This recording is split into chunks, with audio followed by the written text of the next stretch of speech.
Sartaroshli Counter Strike o'ynayorsa bo'lar ekan.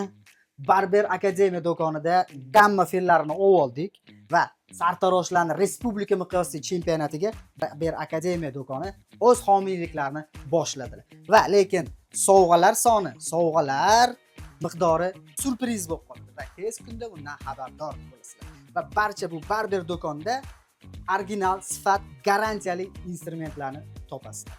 Va Barber Akademiya do'koni